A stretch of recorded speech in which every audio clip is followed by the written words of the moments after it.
delighted to be here at Westchester University. As Michelle mentioned, the company that I'm the former president and CEO of is Prescient Applied Intelligence. It's just over on Airport Road, so not too far from here. I used to come into town for lunch, and I miss being in the area, so it's a delight to be back. So I was telling the panel, I sort of have the easiest job, I think, of all of them that will be speaking today, in that I get a chance to just sort of tell my story. Because my story is one of entrepreneurship and the things that you learn along the way. So it really starts with, back when I was in high school, I always thought that I wanted to have my own business. I didn't really know what it was. Thought I wanted to do lots of different things, and I'm sure you guys all do as well. But I went to Texas A&M University, as they mentioned, I'm an electrical engineering major. I had the pleasure of working for IBM as a co-op student throughout my engineering time. And I went from working at NASA down in Houston to working at Bell Labs up in Allentown, Pennsylvania, which is where my hometown. And then I had an opportunity to work at IBM in the sales and marketing group in Bethlehem, Pennsylvania. And it was there that I saw that what's a real opportunity is to take an engineering background, which is an understanding of technology, an understanding of how it can change lives, and really translate that into business talk and what the benefits are for folks in industry and users of technology. That's a talent that I didn't realize is very, very valuable, and something that I would suggest that you consider as you look at entrepreneurship and you look at perhaps starting your own business. It's not necessarily all about the technology or the product. It's about how you can explain it, how you can explain the benefits, and how you can sell it. We were talking about this at lunch, how important selling as a skill in communications as a skill is so important for successful entrepreneurial ventures. So while at IBM, I was there for 5 years, and I got a call out of the blue from someone who said, "Hey, would you like to join this small company in Fort Washington, Pennsylvania? They do this thing called supply chain planning, inventory management. They do statistical forecasting of consumer products companies. When you scan out a register, the information about what you're buying gets analyzed and forecasts are generated. I'm sure you guys have taken statistics courses along the way, how that translates into what needs to be where in the supply chain for a grocery store, for example, or a retailer. But, well, what do I know about that? Well, not a whole heck of a lot, but I know that I can learn fast, and I know that I can apply it. At that point in time, I was a salesperson at IBM, and that's what I did. I sold hardware and software to large companies, started out selling to Boeing manufacturers, Scott Paper Company, etc. I thought, well, I always wanted to be in my own business or in a smaller business. Let me leave the blue blanket, so to speak, of IBM and go to this small company. And I did, and it was a shock when you go from large to small, because you have to do everything yourself, practically. And I started in sales. Two founders of the company came to me about a year later, and they said, "You've done really well with the staff, and you've done well with our clients. How would you like to be the CEO?" What? Are you kidding me? I didn't even really know what the CEO meant. I had never had a finance class in college. Personal finance, maybe, a balance sheet checkbook. And I thought, well, okay, well, if you're willing to take a flyer on me, I guess it's probably worth a try. And the only question I asked, to be perfectly honest, to the two owners, was, will you really give me decision-making responsibility? Or is this just a position that you want to have in place? And they said, no, we'll let you have free rein, do what you want to do. And sure enough, they did, which was a blessing that I never really realized how much of a blessing it was at the time. So I took on the CEO, and that was when they showed me the books of the company. I went, even what little I knew about finance, I realized that we had a cash problem. And that's one of the biggest things that you find out in small businesses, that if you can't figure out how to be profitable and how to have cash flow, you really need to figure that out, because access to capital, regardless of the good times and the bad times, whenever you need money is when it's the toughest to get it. When you don't need money, it's the easiest to get it. People throw money at you when you really don't need it. So I quickly figured out that I need to structure some things differently, and we really need to re-architect our product, software product. So I started down that path. And some of the lessons learned along the way, which is really my story, is that if you surround yourself with good people and you tell them the truth, that you really are in a kind of a desperate situation, you need some services for free perhaps, or you need their help along the way. If you're honest and you show them your path for how you're going to make the business work, they often take the opportunity to take a risk. So there are some of my mentors along the way who've done that, who've been my earliest investors. So fast forwarding, I was the CEO of the company. I didn't own the company, and I was working through building this new product that we were going to launch to the market. And it quickly became clear that the company itself needed significant external financing. And the market went out to the angel investors, went to the venture capital marketplace and such, and this was in the late 1990s at this time. And they said, well, we believe in you. We don't necessarily believe in the structure of this company. I said, well, what does that mean? And so I started to ask around and got some advice from folks. And when I structured, which I never thought that I could, and this is sort of another lesson along the way, is it never hurts to ask, because you just don't know what the results are going to be.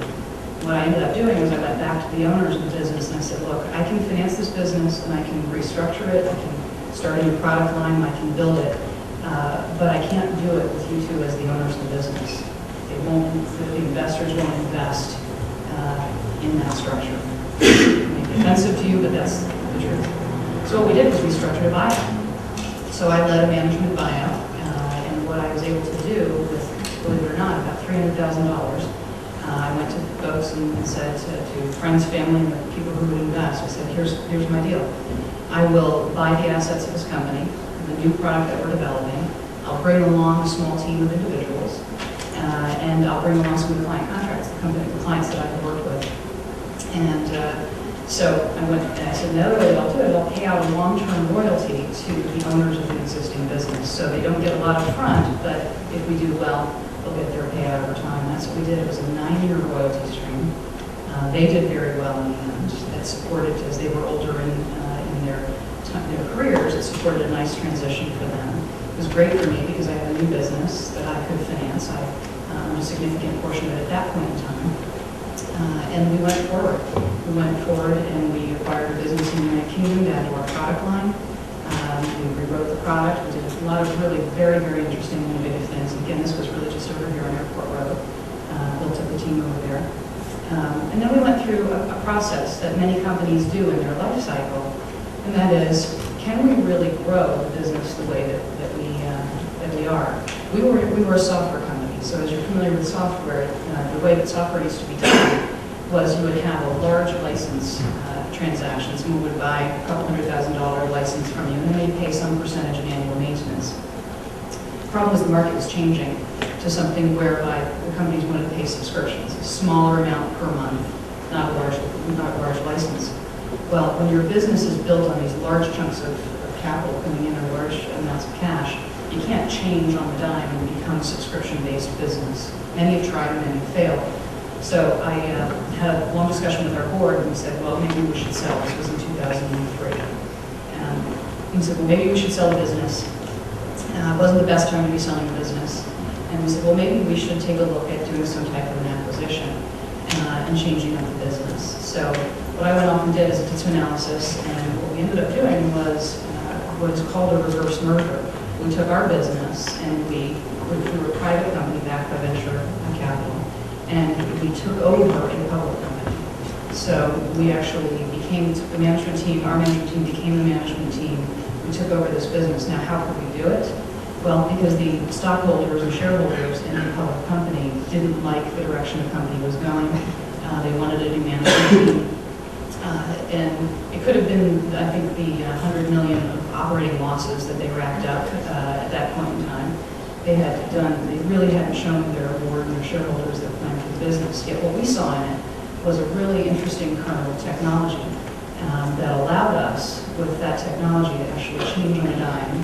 Their business model, their technology allowed us to change on a dime, going from 25% of our revenues being this lumpy, 25% of our revenues being annuity or subscription revenue, to over 75% overnight. So what we were able to do in 18 months was take a company. We were profitable, merged into a very unprofitable company.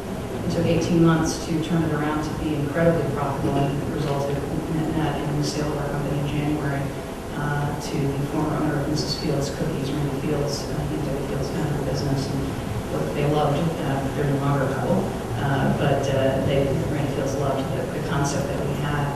So it's been an interesting road because, Peter Key, who's the technology writer for the Philadelphia Business Journal, when it was announced that we were selling, he wrote an article about me and about Prescient. He said, Jane is one of those folks who has been an entrepreneur, but has really, for 12 years, stayed with the business. That's not usual for an entrepreneur.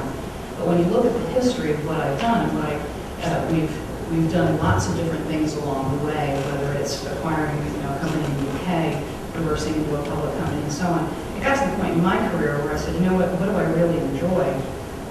And I loved the education I got along the way. I mean, being a public company CEO is something that you don't take for granted. You learn a lot with that. But what I did learn ultimately is that at my heart, what I am is really someone who wants to build, really wants to start something, not manage something.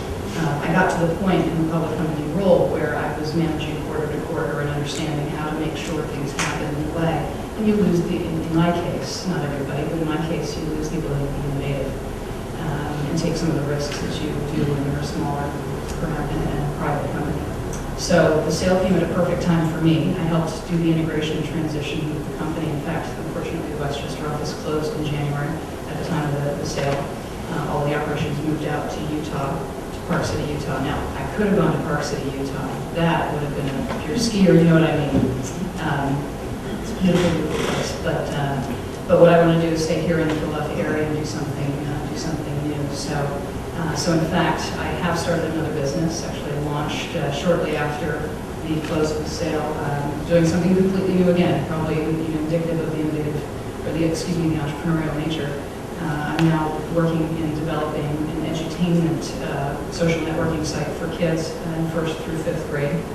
We will be competing for the digital natives time that they spend on Club Penguin and Webkins and all of those other sites that are out there, if you're familiar with them. So we're very, very excited about the opportunity. I've teamed up with some amazing folks from LA who are bringing the content, the educational content. We have some former Disney, Nickelodeon, Cartoon Network folks who are helping me on game development and the actual site development, which launched in the first quarter of 2010. And we'll probably close with that thought. Really, is that you have an opportunity what's the worst time to start a new business? I think Michelle was saying the number of times of starting a business in this economy, raising funds for new businesses and so on, is tough, but it's not impossible. And it actually is probably, in my mind, the best time, because I'm in the skunk works right now. I'm building the business, I'm doing the development, and just when we launch, it's hopefully the time that the economy will be coming out of this. We've been able to raise, and again, some of the statistics of Michelle, we've raised a little bit of seed capital, a little bit goes a long way. Having been in the situation where I've known what it takes to make and not make payroll, and things that every entrepreneur should experience is that fear of not being able to make payroll. It helps you really hone your skills. And so I'm really excited about the opportunity that I'm working on right now. I look forward to taking any questions that you guys have along the way. Hopefully that gives you a little bit of a flavor of someone's real life experience in entrepreneurship. Thank you very much.